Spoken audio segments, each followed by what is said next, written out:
Sabato. Happy Sabbath. Happy day. Sabbath. Tunamshukuru Mungu kwa sababu tumekusanyika hapa nyumbani. Tunasema asanti kwa sababu leo ni siku nyingine.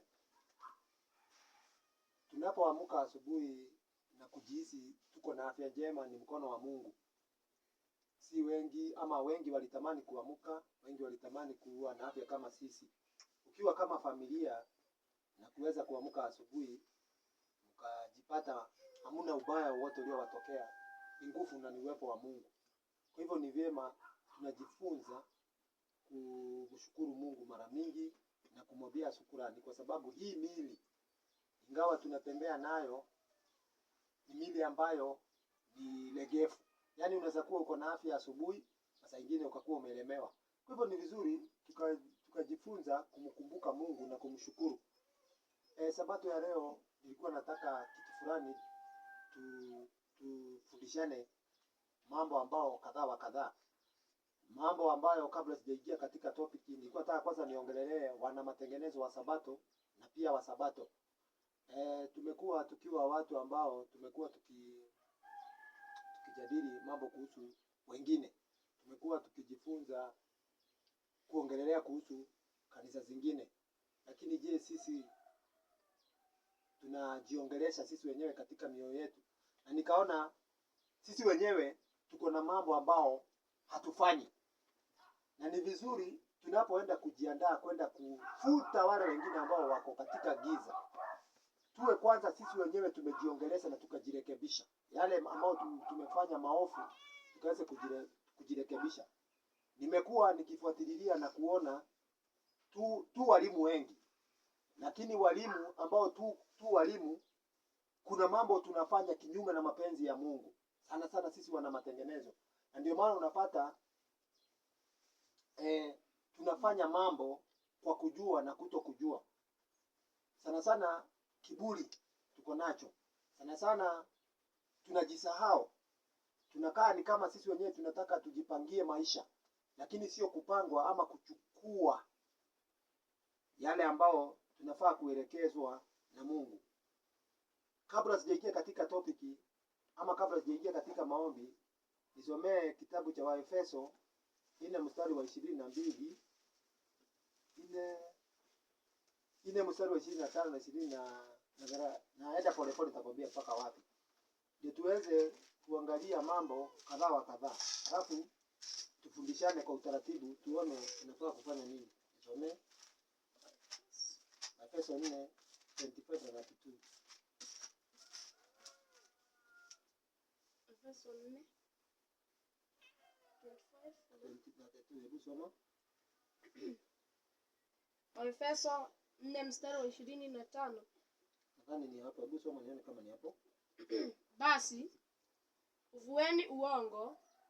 Soma vizuri. Ufueni uongo, Mkaseme kweli kila mtu na jirani yake. Kwanza sisi wa Sabato tuko baadhi yetu tuko na uongo. Sasa tunaambiwa katika Biblia tufue uongo, tuweze kuongea ukweli, kwa sababu sisi ni watu ambao wako na ukweli. Nimesema kabla nianze topic ya leo, kwanza nataka niongelelee kwa sisi wa Sabato. Kitu ya kwanza, tuwe wa kweli, tuongee ukweli, tufue uongo, tuongee ukweli. Topic namba 1, Mungu anachukia uongo. Ya pili, soma. Kwa maana tu viungo.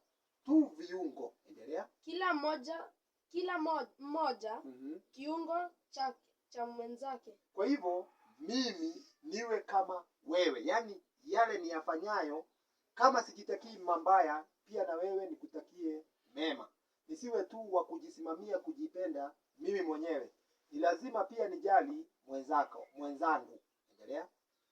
26. Muwe na hasira. Lakini Mungu pia hajasahau kujua sisi ni wenye hasira. Kwa hivyo anatuelekeza tunakuwa na hasira. Yaani anajua hata akijaribu kutuongelesha bado sisi ni wanadamu, lazima tuwe na hasira. Sasa anatuambia hivi, tuwe na hasira. Endelea. Ila msitende dhambi. Lakini tusisahau ile hasira yetu isisukume tukafanya dhambi. Endelea. Jua Jua lisichue na utundu. Soma vizuri. Uchungu. uchungu wenu bado haujawatoka. Hata kama tutaenda kinyume na tusikie roho zimechafuka, tuwe na hasira, tusikubali siku iishe kabla hatujaisha ile hasira. Endelea. 27. Wala msipe ibilisi nafasi. Kwa sababu tunapokasirika zaidi, shetani anapata nafasi kwetu kutuangusha. Kwa hivyo tunaambiwa tusimpe shetani nafasi. Endelea. 28. Mwimbaji asiimbe tena. Alafu sasa tunatoka hapo tunaenda kwa yule ambaye anayeiba. Nimesema topic hii tutaongelea wa Sabato. Alafu kuna mambo iko hapo mbele tutaangalia pia kwa wale ambao wanafanya dhambi zaidi, ama wale ambao ni waimbi, wanaimba vitu za wenyewe. Pia tunaongelea both, kwa sababu unaweza pata hata maybe kuna Wasabato wanaiba. Si lazima uimbe vitu kama chakula nini. Unaweza kuwa maybe tunaongoza lakini tunafanya kinyume. Yale matumizi ambayo tunapokea hatuyatumii kulingana na Mungu, tunaiba. Kama yafanyii kazi mambo ya Mungu, sisi ni wezi. Endelea. Mwimbaji asiibe tena. Bali afadhali afanye juhudi. Akitenda kazi iliyo nzuri kwa mikono yake mwenyewe.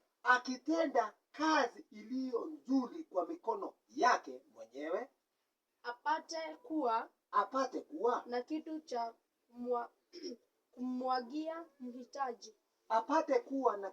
kumwagia mhitaji. Kwa hivyo anapokuja yule ambaye anayohitaji, Mungu atambariki, atapata, kwa sababu amekatazwa asitumie ama asifanye njia ambayo haistahili.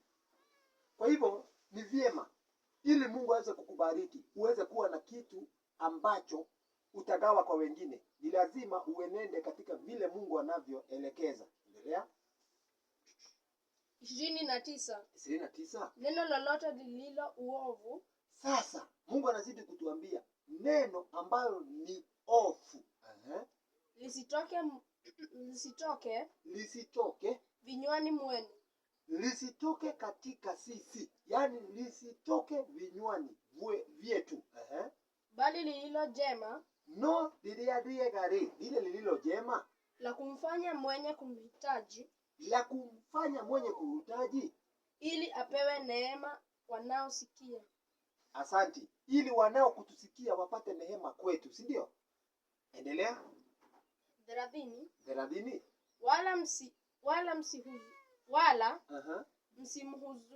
Msimhuzunishe yule Roho Mtakatifu wa Mungu. Kwa hivyo tunapofanya yale ambayo anayotukataza, tunamhuzunisha Roho wa Mungu. Fika hapo na tuombe. Asante Mungu, tunakushukuru kwa neno lako. Tunakusihi umtume Roho wako Mtakatifu. Yale ambayo tutakayoyaongea yasiwe ni kuwafikishia wengine, lakini sisi hatuifanyii kazi.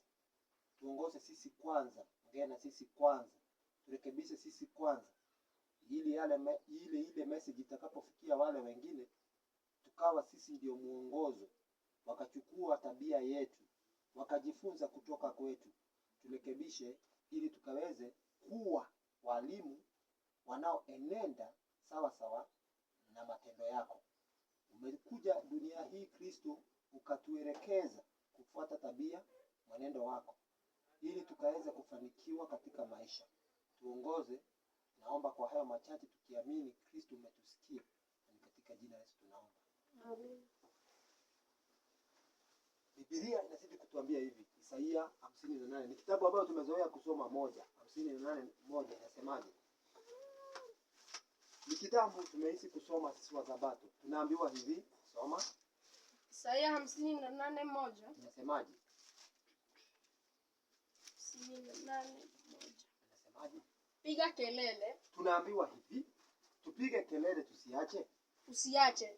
Paza sauti yako kama tarumbeta. Kwa hivyo sisi wahubiri, ama sisi ambao tunaopasa sauti, tunaotumika kuipasa sauti ya Kristo, tunaambiwa tupige kelele, tusiache. Tunafaa tuhubiriane makosa.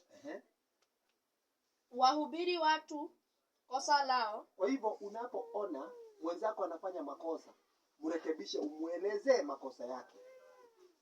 Kwa sababu ya nini? Fika hapo. Kwa sababu ya nini? Kwa sababu sisi Wakristo wa kweli tumejengwa juu ya manabii na mitume. Waefeso 2:19 na 20. Naambiwa hivi, soma 19, 20 and 20. Soma. Nisemaje? Soma.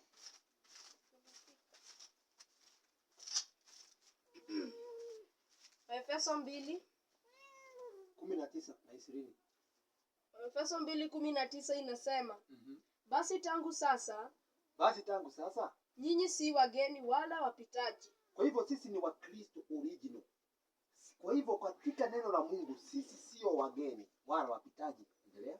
Bali nyinyi ni wenyeji pamoja na watakatifu. Kwa sababu sisi tunahesabika na wale ambao ni watakatifu. Endelea. Watu wa nyumbani mwake Mungu. Sisi ni watu ambao tunakwenda katika njia ya Mungu. Kwa hivyo sisi ni watu wa Mungu. Endelea. 20. Mmejengwa juu ya msingi wa mitume. Tusisahau hiyo. Tumejengwa juu ya msingi na mitume. Na manabii. Naye Kristo. Ndiye.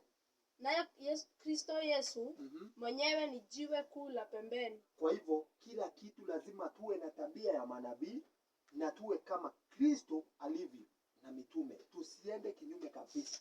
Upendo, kila kitu walichokuwa nacho tuwe nacho. Tusiwe watu wa kujipangia. Tusiwe watu wa kufanya kinyume na mpangilio wa kanisa na mambo ya Mungu. Na Mungu anatuambia hivi, tunafaa tuonyane kwa upole. Timotheo wa pili 3 mstari wa 16 na 17. Soma. Timotheo wa pili 3 mstari wa 17. Inasema, ili mtu wa Mungu awe kamili, amekamilishwa apate kutenda kila tendo jema. Amekamilishwa apate kutenda kila jambo jema. Endelea.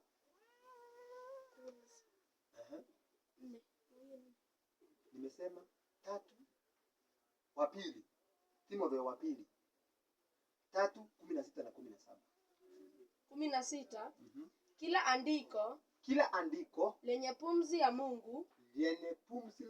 Mungu lafaa kwa mafundisho. Tunafaa tufundishane na kwa kuonya watu wa makosa yao. Na ukiniona makosa unanionya na mimi nakuonya. Endelea. Na kwa kuwaongoza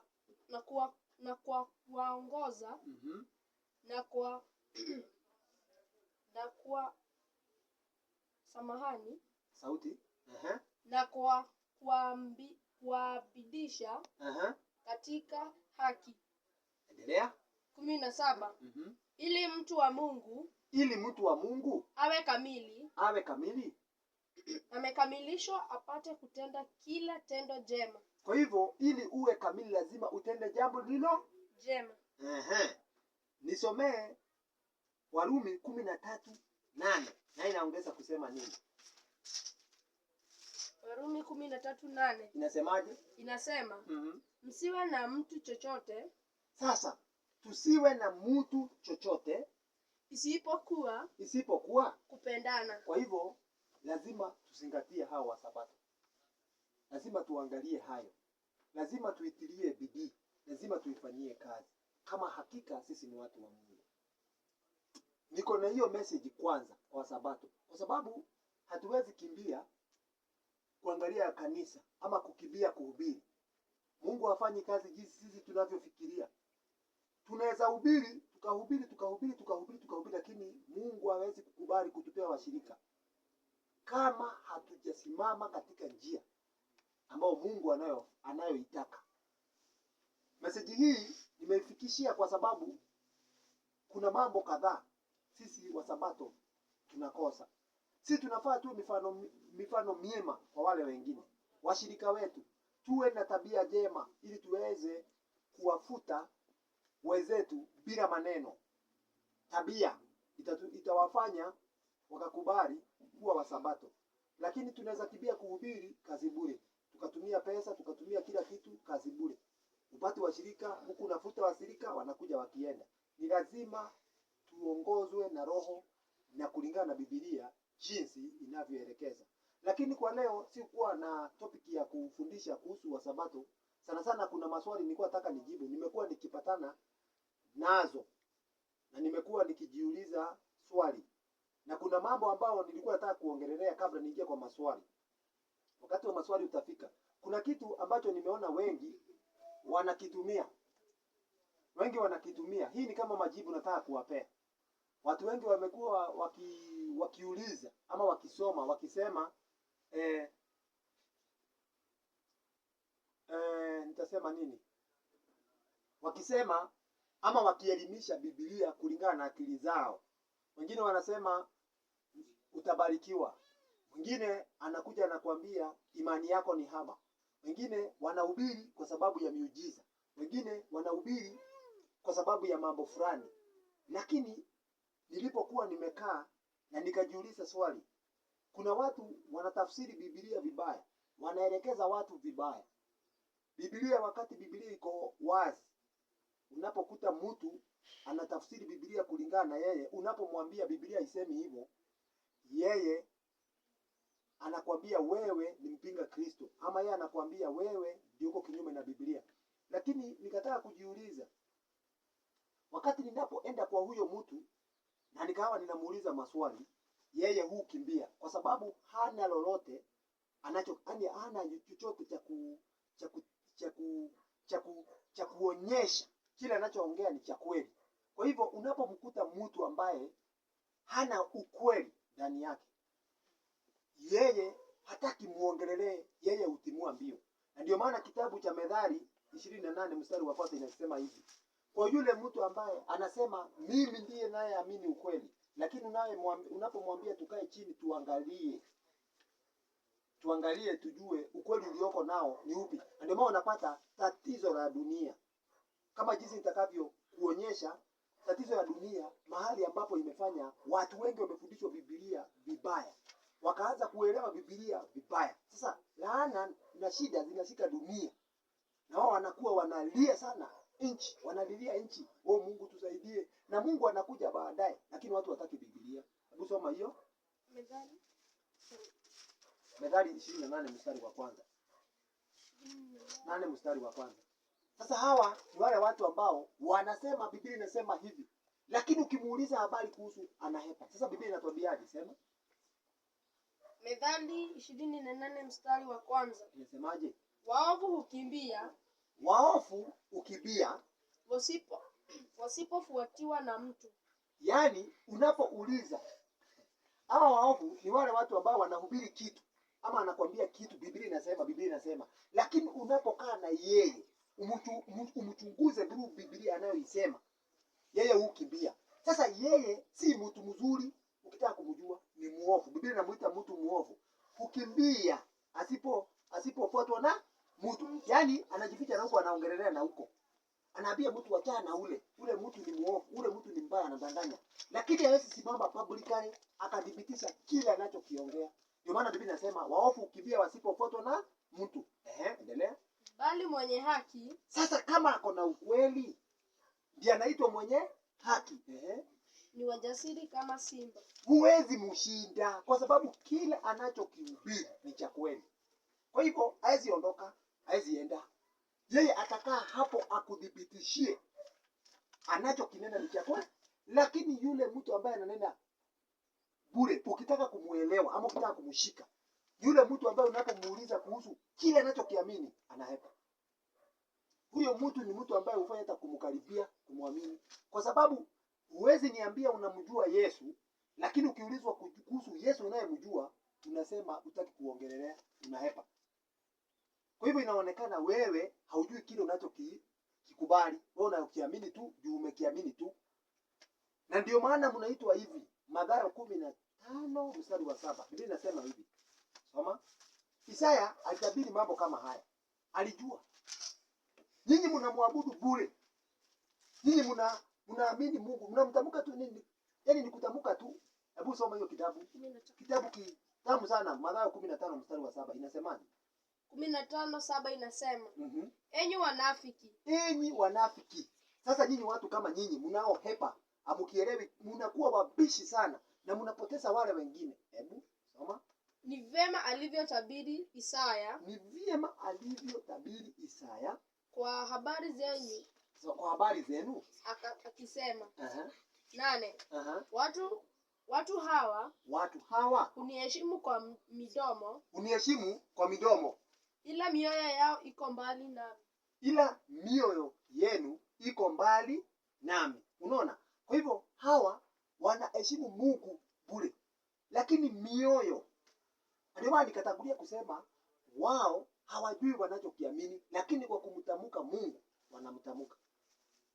Hawa ni Wakristo ambao wanafaa Wakristo mchunge sana na watu kama hawa. Na mjifunze kuuliza mtu swali kwa kile anachokuhubiria. Na ukitaka kuelewa yule ambaye anakuhubiria, ukitaka kumuelewa ni muongo, ukimuuliza maswali hataki. Kwa sababu kile anachokiamini hakijui. Lakini anataka kukutupa katika jehanamu. Anataka kutupa kwa moto. Anataka kutupa kwa moto kwa sababu anataka kukupea mapokeo. Mapokeo ambayo inatokana na wanadamu. Lakini si Biblia. Mapokeo ambayo inatokana na wanadamu. Kwa hivyo ni vizuri. Na ndio maana unaona dunia mahali ilipofika. Unapohubiri sheria za Mungu, watu wengi wamekuwa watu wa kubisa sana kuhusu sheria za Mungu. Wengine wanasema sheria ziliisha.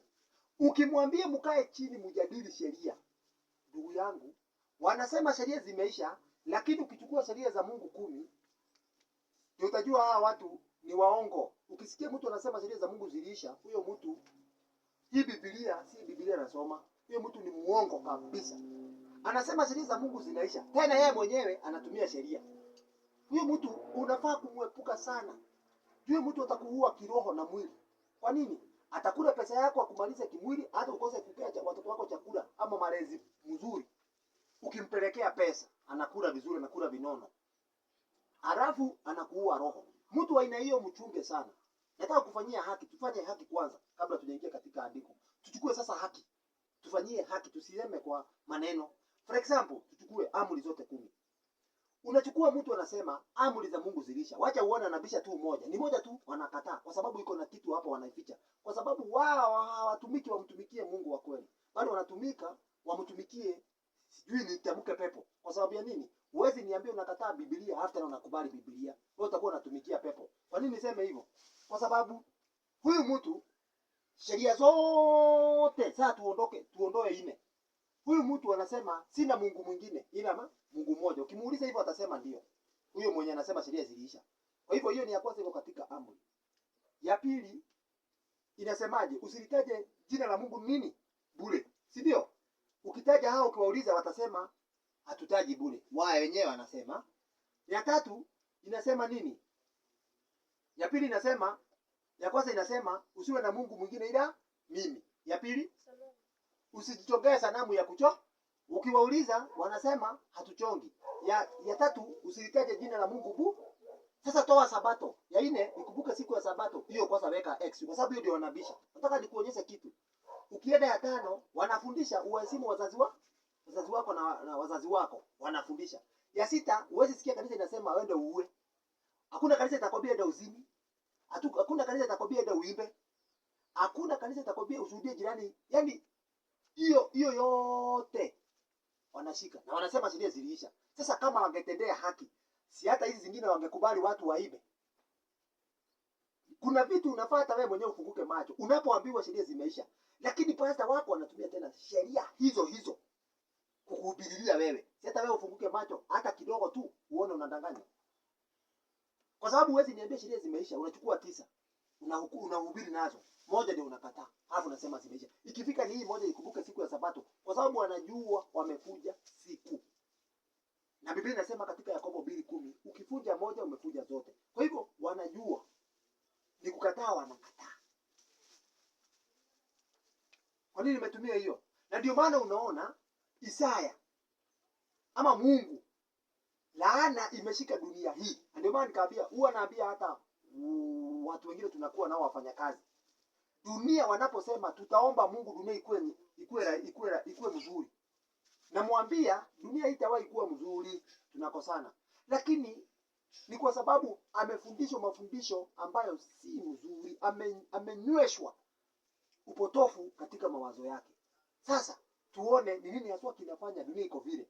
Isaia 24 anzia mstari wa 2. Twende pole pole uone.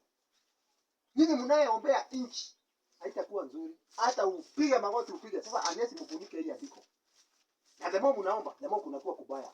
Tunawaona hata kwa TV. Ukiandamana, mkiombea nchi. Nchi inakuwa je mama ndio inaharibika. Kwa sababu Mungu abadiliki. Akisema kitu lazima kifanyike. Nisomee. Tujue ni nini hasa. Ni makosa gani hii tunafanya? Hii ukiona pasta na kufundisha uachane na sheria atizilisha, jiepusha sana na huyo mtu, atakuwa katika moto wa jehanamu. Na hao ndio wanafanya dunia iko hivi. Alafu tunakibia kujaji Makenzi. Tunakibia kujaji wachungaji. Ati hawa ni wauaji. Mnaacha hawa kina wapi? Hawa wenye wanafanya nchi inafika hapa, mnawaacha kwa nini? Ukienda kujaji kukimbilia kujaji wale wako juu wenye umepata na makosa. Chunguza hata pasta wako ujue kama naye ako na makosa kama ile. Juu si lazima auwe direct, anaua kiroho. Unaenda kujaji yule aliyeua mwili na tayari ameshaua roho. Na pia hata wewe umeuawa kiroho, hata kimwili pasipo kujua. Ni venye yeye hajatoa sheria kukuua ndio muweze kumuelewa. Soma 24 verse 3, twende pole pole. Nasemaje?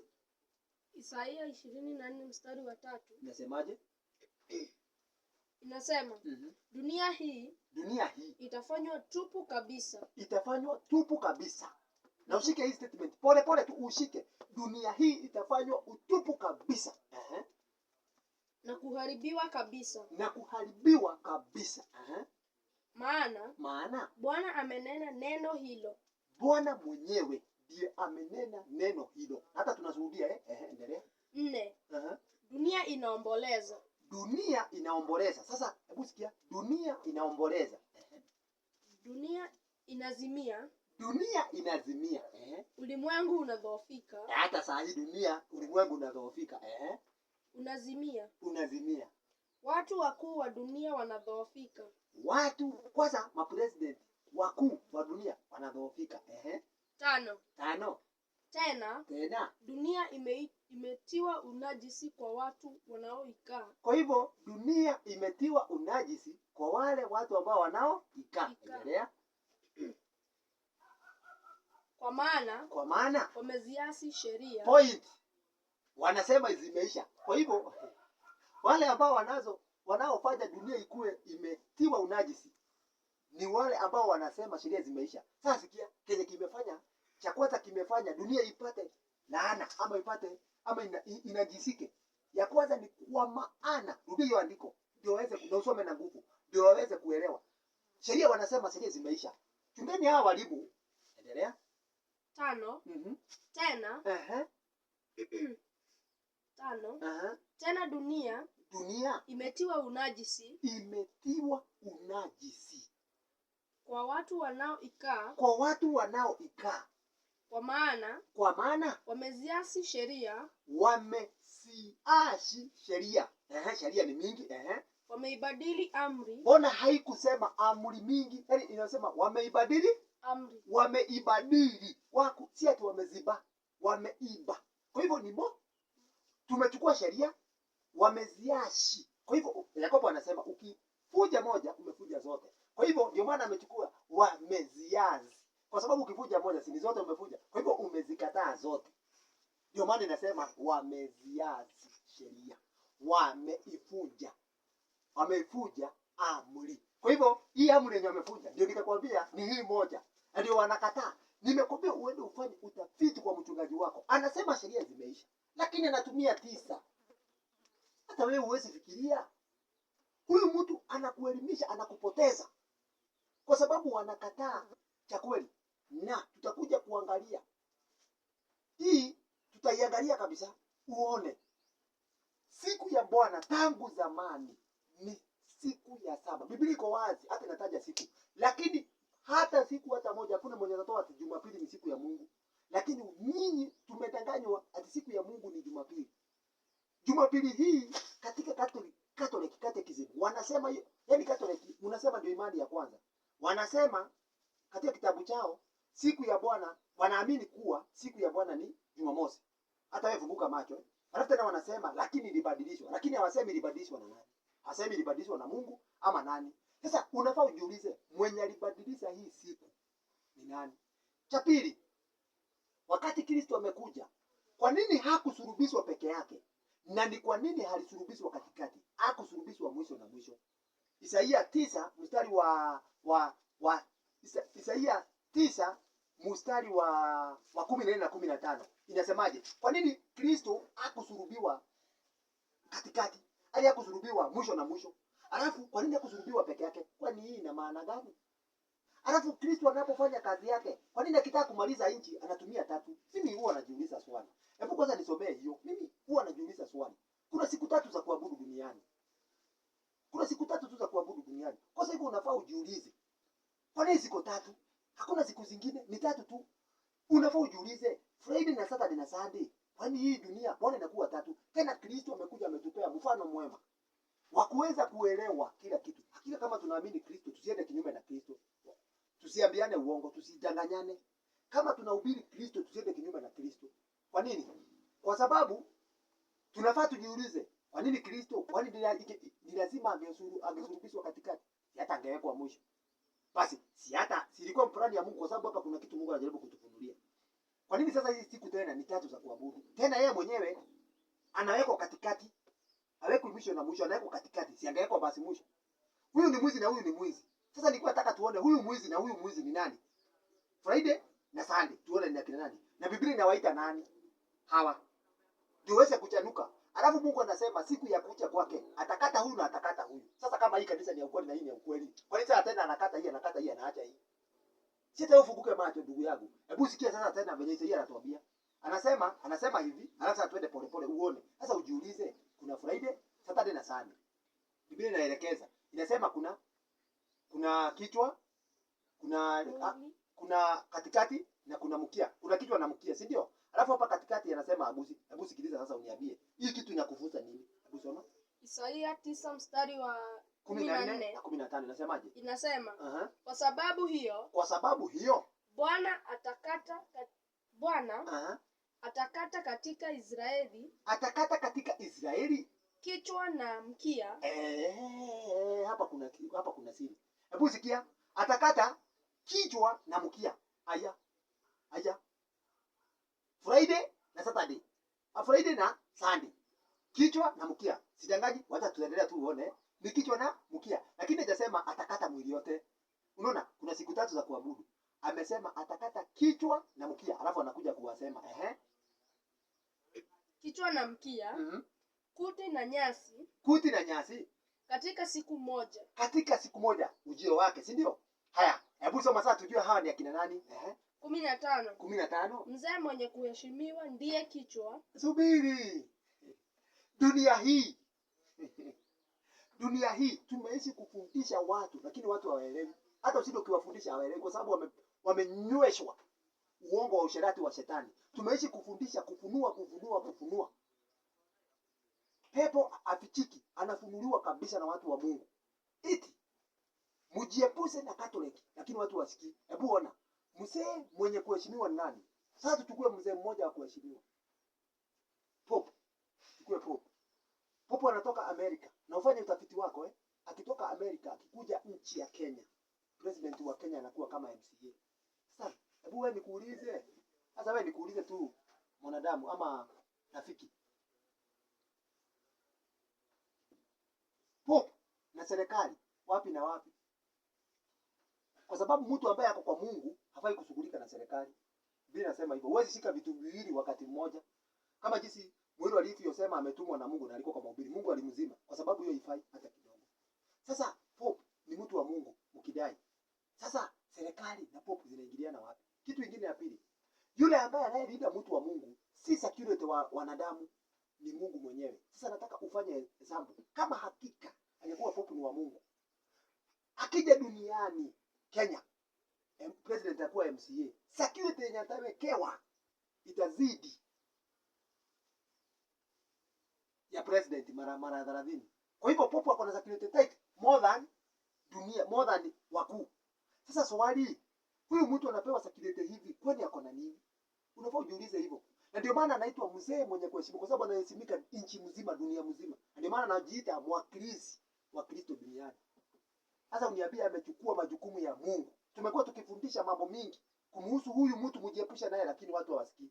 Sasa mzee mwenye kuheshimiwa ndio soma 15. Mzee mwenye kuheshimiwa ndiye kichwa. Sasa mzee mwenye kuheshimiwa ndio kichwa, pope. Ni yeye huyo pope. Na nabii afundishaye uongo ndiye mkia. Sasa nikufikirie tena siri nyingine. Mkia naye ni nabii ambaye anaitwa Muhammad. Sasa nikuambie, nataka kufichua tu siri uone. Hapa kuna wezi wawili. Biblia iko wazi. Mwizi mmoja anamtukana Yesu. Hamjui Yesu, anakataa. Anasema kama ungelikuwa mwana wa Mungu, hakika ungetuokoa. Kwa hivyo huyu anakataa Yesu. Muhammad anakataa Yesu. Waislamu si wanakataa Yesu kabisa. Kwa hivyo huyo ndio mkia ambaye yeye alikataa Yesu life. Hata sasa ukiuliza Muhammad, Yesu ni mwana wa Mungu, anakataa. Kwa hivyo huyo unakaa ukijua alisulubishwa. Mwizi wa kwanza ni kama Muhammad. Wa pili, huyu mzee wa kuheshimiwa ni yule ambaye mwizi alimkiri Yesu wakati wa dhambi.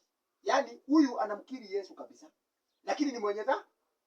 Kwa hivyo kumkiri Yesu si dhahiri ati kuonyesha ati huyo ni mwana, ati huyo ni mtu mzuri, lakini Mungu kwa sababu ya kuelewa. Kwa hivyo hawa wa Kristo wa Jumapili ama wa Katoliki, unaweza huyu alilinganishwa na yule mtu ambaye anaamini Kristo. Kwa hivyo anaamini kifo cha Yesu na kufufuka kwa Yesu, na Yesu ni mwana wa Mungu. Kwa hivyo huyu anaweza okolewa. Na ndio maana Yesu akachukua mfano wa amesamehea huyu, ameacha huyu. Kwa hivyo kuna yule mwizi ambaye alikataa Yesu na huyo hakuokolewa. Na ndio Muislamu. Muislamu hawezi muokoa kwa sababu anaamini Yesu si mwana wa Mungu. Lakini Katoliki wanaamini Yesu ni mwana wa Mungu. Kwa hivyo katika Katoliki ukae kujua kuna wale ambao wako ndani, ambao Mungu anasema kuna kundi ingine ambayo haiko katika zizi lake, itabidi awaokoe awalete katika zizi lake. Kwa hivyo katika Katoliki kuna wale ambao wataokolewa, watasamehewa. Kwa hivyo Katoliki si watu wote wabaya, kuna wenye wataokolewa, wataletwa katika zizi la Mungu, watasikia ujumbe wa Mungu, waokolewe. Kwa hivyo hawa wanafananishwa na yule mwizi ambaye aliyekuwa na dhambi, akaomba Mungu msamaha, akasamehewa. Hiyo ndio mfano wa hiyo andiko. Kwa hivyo Biblia iko wazi. Biblia iko wazi. Na ndio maana tukaona Isaya watu walikataa. Endelea usome. Watu walikataa. Endelea Isaia. Watu walikataa. Sasa kitu ya kwanza, kwa sababu ya kuvunja amri, dunia ikara, yaani dhambi ikaishi dunia. Dunia sasa saa hii tunakula matunda yetu. Ndio maana unapata watu wengi wenye ni Wakristo ndio wanalia maisha ni ngumu. Wakristo ndio wanalia maisha ni ngumu. Maisha ni ngumu. Na itakuwa ngumu bado, kwa sababu kuna kile kitu ambacho mnakataa. Mungu asemi kitu alafu ikuwe uongo. Endelea. 16. Nasema Isaia. Rudi kwa Isaia. Isaia ndio huko 9. Ulikuwa umefika ngapi? Ulikuwa umefika 4 ama 5? Tuko tumefika 9. Isaia 9 mstari wa 10. Isaia 24. Tumetoka katika kuelewa sasa zile siku tatu, ambao kuelewa hii yenye wanakataa maana ya kutoa hiyo andiko ni hiyo. Endelea. 24 mstari wa 10. Si 10. Ulikuwa umefika 4. Ulikuwa umefika 4 ama 5? 5. Endelea. Kwa maana wameiasi amri, si ndio? 6. Ndivyo sababu. Sasa unasikia? Sasa hapa kuna point. Kwa sababu wameikataa amri, wameziasi sheria, ndio sababu laana imeila dunia hii. Simama kwanza. Sasa hata mkisema ati Ruto atoke, mweke president mwingine, unafikiria ndio mambo itakuwa mzuri? Kama Mungu anasema ndio sababu, na nyinyi mmefundishwa kuvunja sheria,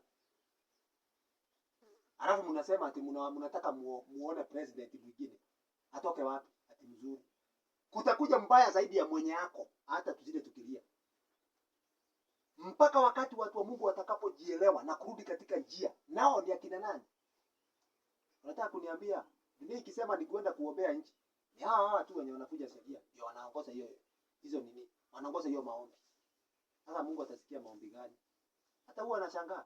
Tunaungana usiku hata hatulali. Tunapiga kingero usiku ati tumetoa president tumeweka mwingine. Mkisema ni Mungu alimchagua.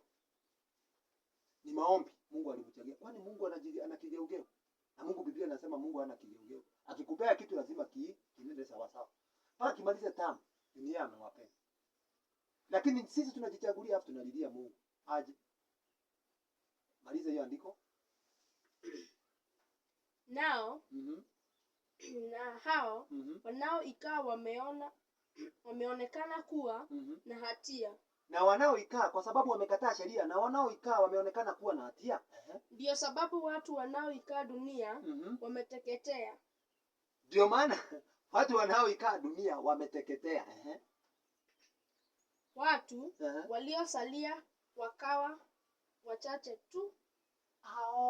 Kwa hivyo wengi ni wale ambao wanateketea. Alafu wale waliobaki ni wachache. Kwa hivyo dunia bado kuna watu wachache waliobaki. Haya, sasa nisomee 119 Zaburi 119 verse 153 na 155. Alafu wanakimbilia kusema hivi. Sasa tusome hapo chini. Inasemaje? Waangalie mateso yangu Mungu. Wanasema hivyo kama jinsi Biblia inavyosema. Alafu sasa tuone wataangalia hiyo mateso yao. Hebu soma 119 verse 155, 153 mpaka 155. Tusome tu kwa taratibu. Soma. Zaburi 119 mstari wa 153 mpaka 155. Inasema uyaangalia mateso yangu. Sasa wanachukua sasa hiyo andiko kwa sababu ya wakati wa dhiki. Uyaangalie mateso yangu, uniokoe. Maana siku isahau sheria yako. Wanaacha hapo. Kwa hivyo hapo wasomi. Unaona? Sasa kwa hivyo hapa Mungu, kitu ya kwanza unapoenda kwa Mungu kumwambia uiangalie mateso yangu, kama wakati kuna dhiki sahihi, lazima pia uwe haujasahau sheria za Mungu. Lazima uwe na sheria za Mungu kwa kichwa, ndio uweze kwenda kumulilia Mungu ayaangalie mateso yako. Lakini ukikataa, hebu endelea hapo chini, nasemaje? 154 uniletee na kuikomboa. Unitetee na kunikomboa. Unitetee na kunikomboa. Unihuishe sawa sawa na ahadi yako. Unaona? Kwa hivyo tunapokaa kukumbuka sheria za Mungu, kwa sababu sheria tukisifunja nani inaikula dunia. Na tunapoenda kwa yeye kumwambia uangalie mateso yangu na uniokoe, ni lazima tukue tunakumbuka sheria za Mungu. Lakini sasa 55 inasemaje? 155 wokovu u mbali. Sasa ona. Lakini sasa baada ya kuelewa hivi, wokovu wetu unakuwa mbali. Na wasio haki, na wenye wasio haki, wale ambao wanazokataa sheria za Mungu, si wenye haki. Hawajifunzi amri zako. Si unaona? Kitu rahisi kwa kutokuzitii na kuzifanyia kazi amri za Mungu. Hata uside ukilia, hata uside ukiomba, hata uside ukifanya nini, lakini sheria za Mungu unafunja, my friend, hiyo ni kupiga tu mkebe. Utalia. Kwanza penye tunaelekea saa hii, shukuru Mungu, unalia saa hii na bado nchi bado, my friend. Ni message nakupea, utashuhudia my friend, nchi bado, matunda bado utakula. Haijakuja, itakuja sasa ile ya kukula. Hiyo unalalamika tu, hata nashangaa. Saa hii ni kuomba Mungu. Sasa wakati wa kulalamika, kwa sababu utalalamika sasa. Utalalamika. Penye tunaelekea utalalamika. Hapo na 19, enda 166 na 167. Amen. 167 nasemaje? Bwana. Bwana. Nimeungojea wokovu wako, na maagizo yako nimeyatenda. Kwa hivyo ukitenda utamulilia Mungu na Mungu atakusikia. 167 nafsi yangu nasema nafsi yangu imezishika shuhuda zako. Hakuna kitu kile tunahitajika kwa Mungu. Unapoenda kwa Mungu lazima ujifunze kwa amri zake na kuzifanyia kazi. Sasa unaposoma, unapoomba, wewe uko tayari kujibiwa. Mungu ako tayari kukujibu. Nchi kiharibika, my friend, Mungu atakuwa ndio kibilio chetu. Ndio maana unapata tunakokoma ama tunapata kazi, tunafanya kazi hata usiku na mchana, bado pesa yetu haitoshi. Kwa nini? Shida yetu inatoka wapi? Zaburi 127. Nisomee mstari wa 2. 127 verse 2. Kazi yenu ni bure. Kazi yenu ni bure. Mnaoamka mapema. Sasa ona, yaani mtu anaamka mapema kabisa. Hatunaenda kutafuta ndio maisha yako ikue sawa. Sasa sikia unaambiwaje? Kazi yako ni bure my friend. Na kukawia kwenda kulala. Sasa alafu unalala usiku hadi saa 6. Hata sasa umetoka kazi sasa kung'ang'ana maisha yako ikae sawa. Wapi? Kazi yako ni bure. Na hata unakawia kula, hata afadhali ulale mapema. Na watu wa Mungu wameshalala mapema. Endelea. Na kula chakula cha taabu. Ona, hata kukula tu chakula na wenyewe unaamka mapema ni shida. Endelea. Yeye humpa mpenzi wake usingizi. Hebu sikia. Sasa mnataka nini? Wakati wewe unahangaika hoi usiku na mchana unalala sijui nini. Wale ambao wanamcha Mungu wanakuwa wamelala. Kwa sababu Mungu anawapa chakula chao. Yaani Mungu anataka tu tutii sheria zake. Mungu anataka tu tufanyie kazi sheria zake. Mungu anataka tusifanye kinyume na mapenzi yake. Wale ambao wanaosema ati sheria za Mungu ziliisha, mara ilipigiliwa. Hata nimeona hata kuna wachungaji wengine hawaelewi maana ya hekalu kitamaa kularuka. Hawaelewi. Wanasema ati wakati kitamaa kimelaruka, ati ndio sheria zimeisha. What is that my friend? Na unapoenda sasa ukamuuliza, mwalimu, nilikuwa nataka unifundishe hapa. Ndio maana nitakuwa na kitabu ya kusema waofu ukimbia, atakukimbia ama atakukemea. Sasa huyo ni mwalimu mgani? Huyo ni mwalimu mgani my friend? Huyo ni mwalimu mgani ambaye anakihubiri kitu ambacho hataki umuulize? Huyo ni mwalimu mgani my friend? Huyo mtu atakuchomesha kwa moto. Utategemea.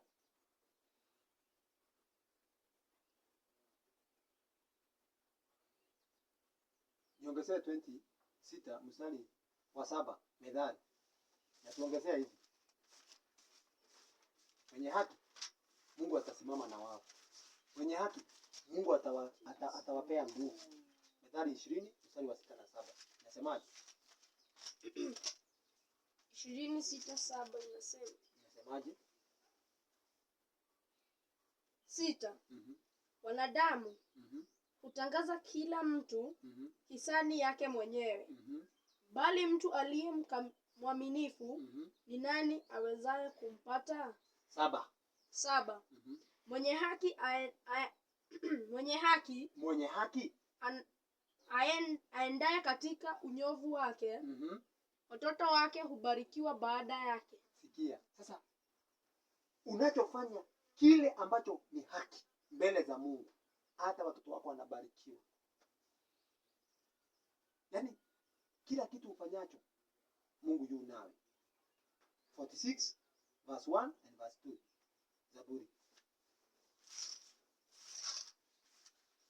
Tukishafanya mapenzi ya Mungu, yale mengine yote yatatufuata. Usisadiki kila kitu uambiacho. Usimuogope mchungaji wako, usimuogope mtu. Mtu atakufa kama wewe. Kwa hivyo fai kumuongoza ati ama uchukue mchungaji ni kama chombo cha maana hata kuliko Mungu. Ati mchungaji anaweza kukuambia kitu na ukashika. Lakini kile Mungu anachokiongea huwezi sema, huwezi kishika. Hebu nisomee. Zaburi 42 verse 1 and 2. Nasemaje? Zaburi ya 42 mstari wa 1 hadi wa 2. Kama alaya kama alaya alio kama alaya 46 verse 1 and 2. Zaburi 46.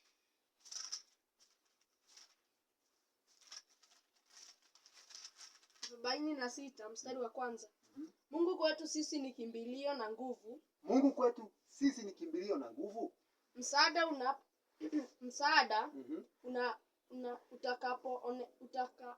utakaonekana tele wakati wa mateso. Kwa hivyo hata wakati huu tunapofanya mapenzi ya Mungu, Mungu kwetu ni kimbilio na msaada wetu wakati wa mateso, si ndio? Endelea. 2. Kwa hiyo hatutaogopa. Kwa hiyo nchi inapopata dhiki hatutaogopa. Endelea.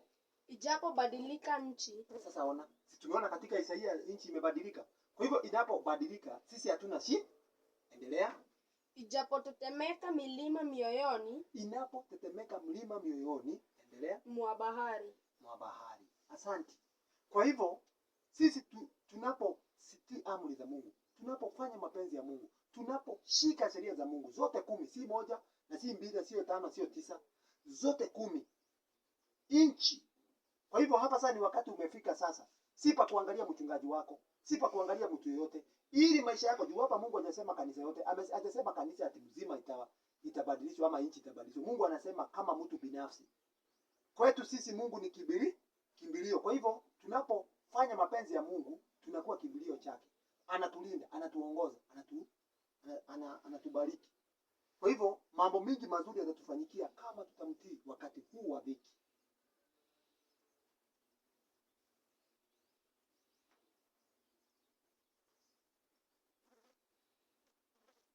Nisomee hiyo yote 66 mstari wa 18. Unasemaje? 66 mstari wa 18. Nasemaje? Zaburi. Hiyo yote 66. Nasemaje?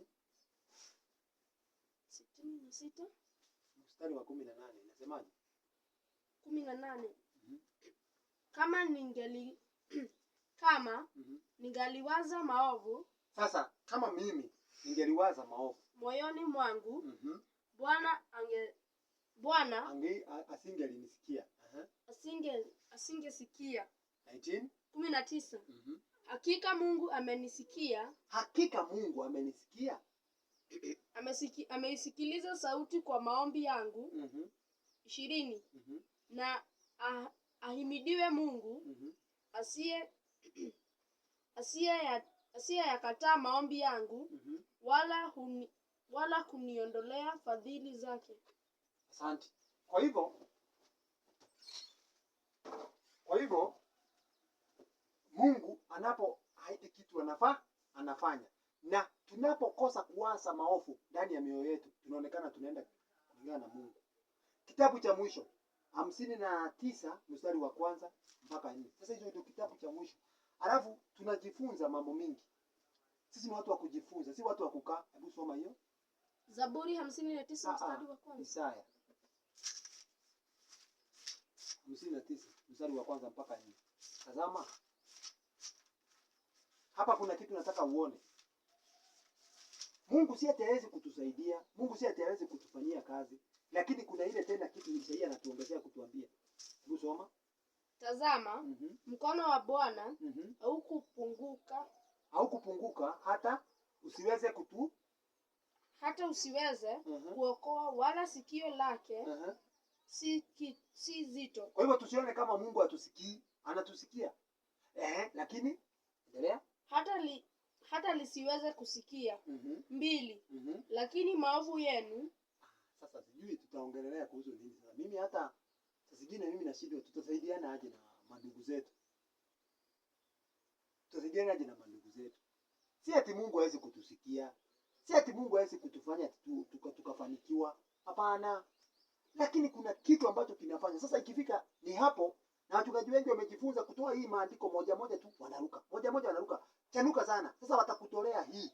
Na nimesikia hata wengi wanaisoma. Lakini hapo chini hawasemi kile kinachozuia. Alafu wanakwambia unakosa kubarikiwa juu ya imani. Unakosa kubarikiwa juu ya mambo yako. Unakosa kubarikiwa. Ongeza imani ndugu yangu. Ongeza imani mpaka ufe. Na utakuliwa kimwili. Utakosa kufurahisha wanao, utakosa kufurahisha familia yako, utauawa kimwili, ukose amani duniani. Wakati huu kwanza ndio wadhiki kabisa. Wachungaji wanawakula nyinyi kabisa. Mungu anawaanika hata live msome, lakini hakuna kitu unasoma. Hebu endelea. 2. Lakini maovu yenu. Sasa ona, lakini maovu yenu yamewafarikisha nyinyi na Mungu wenu. Hapo hawasomi. Wanasoma hii kitabu nimesikia wakisema tazama mkono wa Bwana haukupunguka hata usiweze kuokoa. Hiyo wanasoma. Wanakuambia sasa Mungu atabariki. Na mbona hawasomi hapo chini? Wakuonyesha ni nini hii kinaendelea. Uofu huu ndio uweze kumuuliza mchungaji wako. Uofu huu ni upi? Kwa sababu pastor wako anaenda kuambia mtu, "Wachana na pombe, wachana na nini, wachana na umaraya, wachana na unini, wachana na unini." Yeye ni mwenye dhambi lakini anaenda kuhubiria watu wenye dhambi tena. wachana na hii. Ni mmoja wa kuvunja sabato. Afadhali mlevi. Huyo mlevi mwenye unaona akiwa mbaya, huyo mlevi huyo. Afadhali mlevi. Sio ukipatana na mlevi atakaa chini ya kusikilize na umfundishe aelewe. Ndio maana Kristo alisema watawatangulia nyinyi ambao mnajiita wa Kristo mbinguni. Kwa sababu ni ngumu sana. Yule naye anajifanya mspecial, mtu ni Mkristo, lakini amejaa chuki. Mtu ni Mkristo, amejaa uchungu. Mtu ni Mkristo, amejaa roho chafu. Anaenda kusema ati mnywaji ati ndio mbaya. Mnywaji wa pombe, mnywaji wa mbia ati ndio mbaya. Hakuna mtu mzuri na mtu understanding kama mtu wa pombe na wa mlevi. Huyo mtu kwa kurekebisha ama kubadilika ni rahisi kuliko yule ambaye anajitanisha na Yesu. Huyo kwanza ndio maana Biblia inasema Isaya alitabiri. Nyinyi mnamwamini, yani nyinyi kwa mioyo yenu iko mbali, lakini kwa mdomo mnamkiri. Mungu aliwaonea. Aliwaona mbali. Endelea. 2. Na dhambi zenu zimeuficha uso wake msiuone. Kwa hivyo hata dhambi zetu tangu mwanzo zilificha uso wa Mungu, ama imeficha uso wa Mungu tusimuone, kwa sababu tumejaa dhambi. Na badala ya kunyenyekea tumuombe Mungu aturekebishe, sasa Mungu angekuwa amerudi. Angekuwa amerudi Yesu. Yesu angekuwa amerudi. Mwana wa Mungu aliye hai angekuwa amerudi. Si Mungu mwana. Mwana wa Mungu aliye hai angekuwa amerudi. Lakini kwa sababu ya dhambi yetu ndio inafanya Kristo amekawia kurudi. Mwana wa Mungu aliyelivi jina la Baba angekuwa amerudi. Lakini kwa sababu ya dhambi yetu ndio maana amekawia kurudi. Kwa hivyo ni vizuri sana sometimes tunaangalia vitu zingine kwa maandiko. Tusipende kusomewa hapa tunaruka hapa. Tunasomewa hapa tunaruka hapa. Tunasomewa hapa tunaruka hapa. Ni vizuri ndugu yangu tujiangalie. Hakuna kitu cha muhimu kama kujielewa. Hata nikifa leo nitaweza kumuona Mungu. Hakuna kitu kizuri kama hicho. Na sidanga nikisema usijione juu uko na afya. Usijione juu uko na nguvu ukasahau kesho yako. Ni vyema ukajifunza. Mwili una afya sahihi, lakini masaa mengine mwili unalemewa. Hiyo ni sample mzuri sana Mungu alitupea. Na Mungu hangeliacha tu saa zingine tunapatwa na shida, huenda tungemkoa tunamtafuta Mungu. Saa zingine hukubaliana na Mungu 100%. Yeye ni mwenye haki. Kuna vitu tunapigwa ama kuna mapigo tunapigwa kwa sababu ya kujikumbusha kuna Mungu. That means angalia sana, uchukue mfano. Mtu anayefanikiwa sometimes kwenda kwa Mungu nguvu yake inakuwa kidogo sana, lakini yule ambaye ako na shida anamulilia Mungu sana. Kwa hivyo ni vizuri saa zingine hata Mungu akituruhusu kuumia ndio tunaweza kumkumbuka.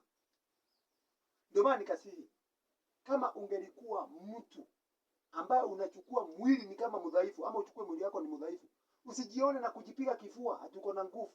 Usijione na kujipiga kifua lakini masaa mengine ukafa.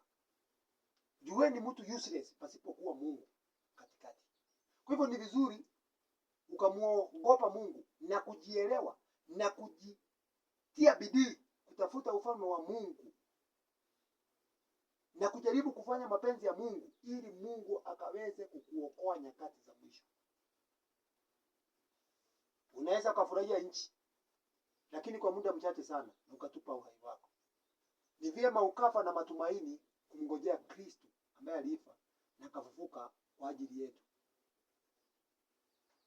Hata kama hakuna uhai, natamani kuishi na Yesu. Hata kama hakuna ufufuko, siwezi enda mahali pengine isipokuwa kukaa kwa Yesu. Afadhali nife na matumaini nikitarajia Kristo yuaja mara ya pili na Kristo ataniokoa nikiwa mshindi. Na tuombe.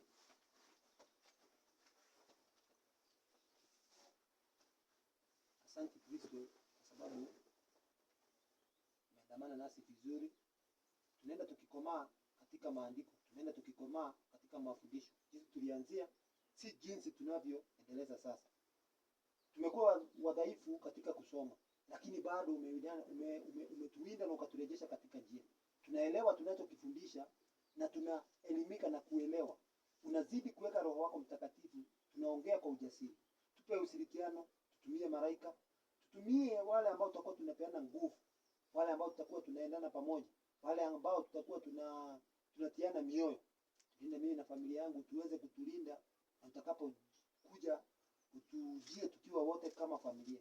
Tupe nguvu na utupe hekima ya kuweza kuongoza familia yetu kulingana na mapenzi yako, ili tukaweza kutengenezea familia yetu, tukaweza kuwatengenezea maisha yao ya baadaye. Tunakusihi Roho wako mnyenyekevu, tukaweza kufungua mawazo yetu, tukaweza kutusumbua, tukaweza kutumia Roho wako ili tusiweze kudidimia katika kazi hiyo. Tuongoze, kwa sababu tutaki roho hata moja ipotee katika boma hii. Linde na tuongoze